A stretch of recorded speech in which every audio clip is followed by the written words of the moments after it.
ਤੇ ਭਗਵੰਤ ਮਾਨ ਦਾ ਟਾਈਮ ਅਕਾਲੀ ਦਲ ਸੁਖਬੀਰ ਬਾਦਲ, ਬੜਾ ਬਾਦਲ, ਛੋਟਾ ਬਾਦਲ, ਅਕਾਲੀ ਦਲ ਫਲਾਣਾ ਲੀਡਰ, ਢਿਵਕਾ ਲੀਡਰ।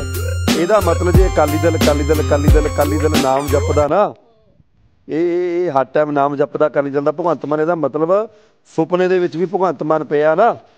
ਜਿਹੜੀ ਭਗਵੰਤ ਮਾਨ ਦੀ ਘਰ ਵਾਲੀ ਹੈ ਭੈਣ ਜੀ ਕੀ ਡਾਕਟਰ ਗੁਰਪ੍ਰੀਤ ਕੌਰ ਨਾਂ ਹੈ, ਉਹਨੇ ਵੀ ਕਿਸੇ ਨੂੰ ਕਿਹਾ, ਕਿਸੇ ਨੂੰ ਕਹਿੰਦੀ ਮੇਰਾ ਘਰ ਵਾਲਾ ਤਾਂ ਰਾਤ ਨੂੰ ਸੁੱਤਾ ਪਿਆ ਹੋਵੇ, ਕਹਿੰਦੀ ਅਕਾਲੀ ਦਲ ਬਾਦਲ ਹਾਏ ਅਕਾਲੀ ਦਲ ਹੀ ਕਰੀ ਜਾਂਦਾ, ਕਹਿੰਦੀ ਕਿੱਤਾ ਪਿਆ। ਮੈਂ ਕਰਾਂ ਕੀ, ਕਹਿੰਦੀ ਦਵਾਈ ਦਵਾਓ।